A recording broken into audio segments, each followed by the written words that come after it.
The morning light was kind that day. It slipped through thin curtains and spread across a tiny room like a soft hand. In that glow, a small girl tightened her shoelaces, tugging carefully until the knot held. Her dress was old, but clean. Her shoes were scuffed, but polished with the corner of a towel. She wanted to look right, even if she was only 8. On the bed, her mother lay against 2 pillows. Her color was pale, and there was a breath between every word she wanted to say. She watched her daughter with love that could not fit into such a small place. The girl lifted a little tan satchel from the floor and slid the brass button closed. Inside was a folded paper, a neat, hopeful letter in her mother's hand. "Are you sure, my love?" her mother whispered. The girl nodded. She felt the truth move in her chest, steady and quiet. "You taught me the words," she said. "I will say them." She stepped closer to the bed. Her mother's fingers were warm, and the girl held them for a slow moment. The room hummed with the sound of a neighbor's radio far away. The girl listened. Then she placed her mother's hand down gently, the way you put down a fragile cup. The door. She looked back. The morning painted the edges of her mother's face like a blessing. "I'll be careful," the girl said. She opened the door, and a thin hallway waited like a long breath. The girl took one of her own, and walked out carrying the letter, and a piece of her mother's courage. The stairwell smelled of old dust and laundry soap. A small window showed a rectangle of sky and a sliver of street. The girl went down one careful step at a time, one hand on the railing, her satchel against her side. The letter rubbed softly inside, like a folded wing. On the outer pocket, a little note was tucked. "Busk downtown." Her mother's writing again, simple, clear. At the last landing she paused, watching a strip of the world through the glass. The fruit seller below was arranging peaches into a small shining pyramid. A bus stop sign leaned at an angle, as if listening. Somewhere, a dog barked twice, and then forgot why. The city felt awake, but not loud yet. It was the kind of morning a person could still whisper in. She stepped into the street. The side of a bus hissed past, and a breeze touched her chin. She straightened her dress and checked the brass button of the satchel. It was closed. She could almost feel her mother's hand on her shoulder, steadying her. The bus stop had a bench with chipped paint. The girl stood beside it, because standing made her feel ready. She looked at the timetable, then at the road. When the bus came, it was blue and a little tired. The doors sighed open like someone's porch door at dusk. The driver glanced down at her. His eyes softened for half a second. "Downtown?" he asked. She nodded and held out coins that had been counted twice before breakfast. He took them, and the bus gave a small hum, as if approving. The girl climbed up, found a seat by the window, and set the satchel on her lap like something sacred. The bus spoke in small sound seat springs, a rattle of glass, the soft thrum of wheels. The girl leaned her forehead close to the window without touching it, so she could feel the cool of the morning through the pane. The city slid past in strips. A bakery with its door propped open, steam tumbling out, a tailor rolling up a metal shutter, a newsstand spilling color. She slid her palm into the pocket of her satchel and felt the last 2 coins there, just enough for the ride home, if she needed it. The letter rested against her knuckles. The paper had edges that her mother had folded, with care, and in those edges, the girl could feel a plan, a shape, a path. At the next stop, 2 students got on, speaking softly about exams. A woman in a green coat stared at the morning like it was a thought she could not finish. The driver flicked the turn signal with a sound like a ticking clock. The girl closed her eyes for one breath, and remembered the practice with her mother the night before. "Good morning, my name is Maya. My mother is unwell today. We would be grateful if you could accept me as her voice." They had said the words again and again, until they flowed like a calm river. She opened her eyes. In the glass, she saw herself, very small, but sitting straight. She smiled in the most careful way, just enough to remind herself that kindness exists. The bus slowed. Somewhere ahead, a tall building made of glass was waiting, and inside it, a door that might open. The tower rose like a bright river frozen into stone. Letters high above the revolving doors shone. Hail and CO. The girl stood at the bottom of the steps and let the sight rest in her eyes. People moved past her in straight lines, holding coffee cups and phones, each with a purpose that seemed to pull them forward. She felt the world's size then, but also her own small weight of promise. She took the first step, then the second. Her shoes made a soft tap on the stone. Up close, the glass of the doors showed the sky twice, once real and once reflected. She pushed, and the door turned with a polite hush. Inside, the air smelled faintly of paper and something. A desk waited at the center of the lobby like a calm island. Behind it, a woman with a smooth bun and a navy blazer looked up. The girl walked until she stood where her voice would carry but not echo. "Good morning," the girl said, the river of words flowing as she had practiced. "My name is Maya. My mother is unwell today. She had an interview here at 10. I came, instead, with her letter. If it is allowed, I will speak for her." The woman's face softened, the way morning light softens a sharp edge. For a second, she looked at the girl's small hands on the satchel strap. Then she nodded. "Please, wait here," she said. "What is your mother's name?" "Sarah Lane," the girl answered. The woman typed, then lifted a phone. The lobby clock ticked in the quiet. The girl listened to her own breath and kept it steady. Somewhere above, on a higher floor, an elevator bell rang. The elevator opened to quiet carpet and soft light. A woman with a tablet, someone's assistant, perhaps, guided the girl to a chair by a glass room with a long table inside. "Please wait here," she whispered, as if the hallway itself were listening. The assistant gave the girl a small smile that felt like a warm coin pressed into her palm. The girl sat with her knees together and her feet just shy of the floor. She set the satchel on her lap and touched the brass button once, like a secret promise. Through the glass, she could see the sky caught between buildings, the edges of clouds moving so slowly it was almost a still picture. Footsteps approached, unhurried, and even a tall man in a charcoal suit came down the hallway with the kind of calm that made the carpet quieter. He had silver in his hair and clear eyes behind thin frames. He would have looked important to anyone. To the girl, he looked like a question that might be answered kindly. He slowed when he saw her. Something in his face changed, not surprise, exactly, but attention, the kind that respects what it sees. The assistant stepped near him and spoke, her voice low. The man nodded once, as if agreeing with the truth he already knew. He turned to the girl. "You must be Maya," he said. She stood, because that felt right. "Yes," she answered. "My mother is Sarah Lane. She is unwell. I came to speak for her, if I may." The man's gaze rested on the satchel, on the small hands holding it. "I am Mr. Hale," he said, with a gentle bow of his head. "Come in, Maya. Let us hear what you have brought." The boardroom was wide and still. Windows stretched from floor to ceiling, showing a city that seemed made of glass and light. At the end of a long table, the girl sat with her satchel open, the folded letter resting like a small flag of hope. The chair was too large, so her feet dangled an inch above the carpet. At the other end sat Mr. Hale. His hands were folded, his posture calm. He did not rush. He waited for her words the way one waits for a song to begin. His presence was strong, but not heavy. It was the kind of presence that invited, not pressed. The girl opened the satchel and slid the paper forward with both hands. "My mother wrote this," she said softly. "She is very good at her work. She could not come today because she is sick. She asked me to bring her letter and to speak for her." Mr. Hale took the paper. His fingers were long and steady. He read in silence for a while, the only sound the slow hum of air through the vents. When he looked up again, his eyes were warmer than before. "You came here, all by yourself?" he asked. The girl nodded. "Yes, sir." "That is brave," he said, and he meant it. "And it tells me something about your mother, too." The girl breathed a little easier.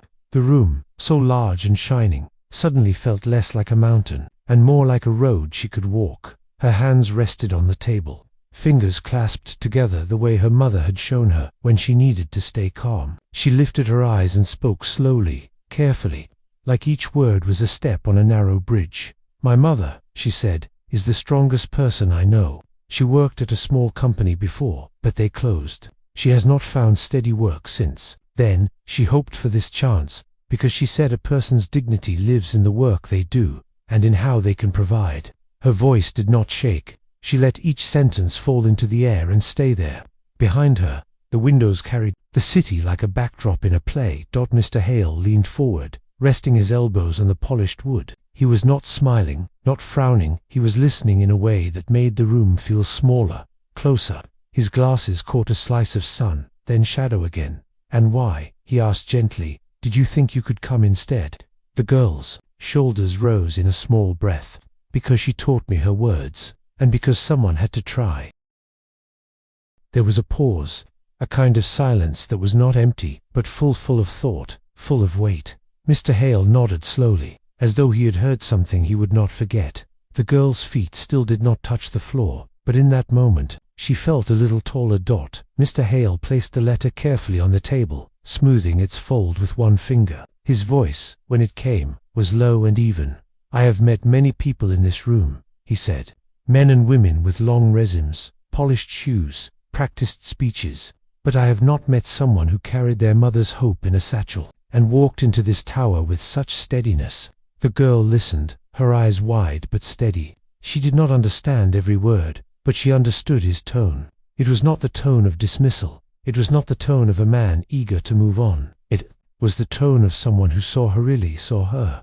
"Your mother must be remarkable," he added. "She is," the girl said, with no hesitation. "Even when she is sick, she tries to make me laugh. Even when she is tired, she teaches me things. She says honesty is wealth. She says kindness is strength. I believe her." Mr. Hale breathed through his nose, a sound almost like a sigh, but softer. He looked at the girl as if she had reminded him of something he once knew and had nearly forgotten. For a moment, the city outside seemed distant, as though this room was the only real place. The girl sat very still, her satchel open, the brass button shining faintly. It felt like a door had cracked open, not fully, but enough for a light to pass through. The pitcher was crystal, catching the sun and breaking it into tiny fragments. Across the table, Mr. Hale lifted it and poured slowly, the sound of water soft against the silence. He slid the glass across the polished surface, the motion unhurried, deliberate. "Here," he said. The girl reached with both hands, lifting the glass as though it were precious. She took a sip, and the coolness spread through her chest. Her throat, dry from the long morning, eased a little. She set the glass down carefully, exactly where he had placed it. As if returning a borrowed treasure. In that small exchange, something invisible shifted. The vastness of the room seemed less sharp. The distance between the man in the fine suit and the girl with the scuffed shoes seemed less wide. Mr. Hale watched her for a moment, then folded his hands again. "Do you know why people come here, Maya?" he asked. The girl thought. "To find work," she said. He nodded. "Yes, and also to prove themselves, to show they can carry responsibility." She listened closely, as though the words were seeds she might plant later. "You have done both today," he said softly. "And you are only 8. Her fingers traced the satchel's edge. She did not smile, but her eyes held something like dawn, quiet, new, and sure. Outside the window, a bird passed swiftly across the glass. The girl noticed, and for some reason it felt like a sign, a reminder that even small wings can carry far. The man leaned forward, his elbows resting on the table's edge. The glass behind him caught the sun, framing him in a pale glow. His eyes, behind the lenses, were steady but kind. "Maya," he said, speaking her name as though it mattered. "Your mother asked for a position here. She sent her letter. She hoped for a chance. I will tell you something. Sometimes life does not give chances easily. Sometimes doors remain closed, no matter how hard one knocks." The girl felt her heart press against her chest. She looked at the folded paper lying between them like a bridge. She held her breath. "But," Mr. Hale continued, "sometimes a door opens in an unexpected way. Today, you opened one yourself. Not with force, not with loudness, but with courage." The girl's breath released slowly. She touched the brass button of her satchel, feeling its round shape. "I will meet your mother," Mr. Hale said gently. "When she is well enough, I will meet her myself, and I will remember the way her daughter carried her voice into this room." The girl nodded, not quickly, but with the slow certainty of someone who understands a promise has been made. For the first time, her lips curved into a small smile like dawn spreading quietly over a field. And in that moment, the boardroom felt less like a fortress of power, and more like a place where kindness could live. The meeting did not end with papers signed or stamps pressed. It ended with something quieter. Mr. Hale rose from his chair, and the girl followed. Together they walked down the long glass corridor. The afternoon sun leaned in, stretching their shadows across the carpet. Mr. Hale slowed his steps, as though his stride must bend to hers. The girl's satchel tapped gently against her side. For a moment, she felt less like a child trailing an important man, and more like a companion being honored. "You remind me," he said softly, "of someone I once knew. My own daughter, when she was small, carried hope with the same firmness. The girl glanced up at him. His expression was far away for a second, touched by memory, then returned to her with warmth. "Will you take me to meet your mother?" he asked. That the girl nodded. Her voice was steady when she said, "Yes, sir." She would be glad. And so, the tower's glass doors opened again. The city's breath swept over them, warm air, bus sounds, footsteps on the pavement. The girl's heart felt lighter than when she had entered. She did not know what tomorrow would bring, but today she had carried her mother's words far enough for them to be heard, and the man beside her had listened. That was enough to make the whole day shine. The city streets grew smaller as they walked away from the tower. Buildings leaned closer, shops gave way to houses, and soon they stood before a modest block of apartments. The bricks were faded, the paint tired, but in the windows, small curtains fluttered, and flower pots claimed little patches of beauty. Maya stopped at the entrance. She held the satchel strap with both hands and looked up at Mr. Hale. "This is where we live," she said quietly. Mr. Hale studied the doorway as though it were no less important than the marble lobby he had left behind. He nodded once, his eyes carrying no judgment, only respect. "May I go up with you?" he asked. The girl hesitated only for a heartbeat, then nodded. Together, they entered the stairwell, where cracked paint peeled in slow curls. Light from the street touched the steps faintly. Mr. Hale's polished shoes echoed, but softer than before, as if he had learned the building's rhythm. The climb was short, yet it carried weight. With each step, the distance between two very different worlds seemed to shrink. At the top landing, the girl paused. She placed her hand on the worn wooden door. Her heart beat faster, not from fear, but from something else, a sense that what lay beyond this door might change more than just today. She turned the knob, opened the door, and the small room of sunlight and thin curtains welcomed them inside. The air inside smelled faintly of chamomile tea and clean laundry. Sarah looked up from her pillows, her face pale but her eyes alert. For a moment she thought she must be dreaming, for the man in her doorway wore a suit finer than anyone who had ever crossed her threshold. "Mama," Maya said softly, stepping to her side. "This is Mr. Hale. He wanted to meet you." Sarah tried to rise, but the man lifted his hand gently. "Please," he said, "do not strain yourself. Sit as you are. It is an honor to meet you." Her breath caught. She glanced at her daughter, who stood with the satchel still clutched like a banner of victory. I did not think," Sarah began, but her voice failed. "You did not think your letter would walk into my office carried by courage itself," Mr. Hale finished for her. His eyes softened as they rested on Maya, but it did. The small room felt full, though it held only 3 people. Full of something larger than walls or furniture. Full of recognition, of dignity shared. "I will read your letter again, with more care," Mr. Hale said. "But already, I know enough. The strength of a person can be measured not only by their own hands, but by the hope they pass to their child." Sarah's eyes blurred with tears. She reached for Maya's hand, and together they held on. For the first time in many months, her chest rose, not only with breath, but with relief. The polished glasses rested on the worn table, beside a mug chipped at the rim. The suit that had looked so perfect under the tower's light now seemed softened by the glow of this modest room. Mr. Hale leaned forward, his elbows on the table, his hands clasped. His voice carried no boardroom tone, no weight of wealth. It carried only respect. "Mrs. Lane," he said, "your daughter has done something rare. She has reminded me of the core of this company. It is not glass or steel, it is people, honest, determined people, and I believe you belong among them." Sarah's lips trembled.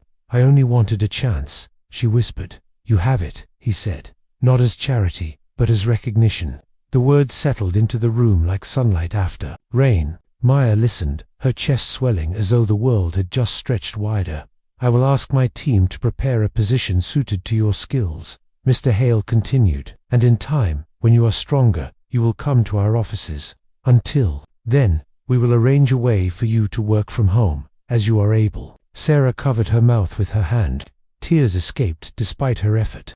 The girl leaned into her side, and together they sat in silence, holding the weight of a gift that was also a promise. And in that silence, the walls of class and circumstance thinned, leaving only 3 human beings, sharing something simple and profound, dignity restored.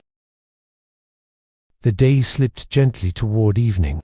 Through the small window, The sky unfolded in shades of orange and pink, the kind of colors that promise tomorrow. Maya sat by the sill, her satchel beside her, her hands folded in her lap. She watched the changing sky as though it were painting a new beginning. Behind her, her mother rested, her breathing calm, her eyes closed in peace for the first time in many days. On the table, the folded letter remained, no longer only a plea but now a bridge between worlds. Mr. Hale stood quietly, his hand on the doorknob. He looked back once more, his expression touched by something gratitude for being reminded that strength can come in small forms, that courage can wear scuffed shoes, that hope can be carried by an 80-year-old girl. "Good night, Maya," he said softly. The girl turned and gave him a small nod. "Good night, sir, thank you." When the door closed, the room grew quiet again, but it was a different quiet now, not the silence of worry, but the calm of promise. The girl leaned her head against the window frame. The city hummed below, steady and alive. She felt the satchel strapped beneath her fingers, smooth and familiar. It had carried her mother's hope into a tower, and carried back more than either of them had expected. And as the sky deepened to purple, Maya whispered to herself, "We are going to be okay." And she believed it.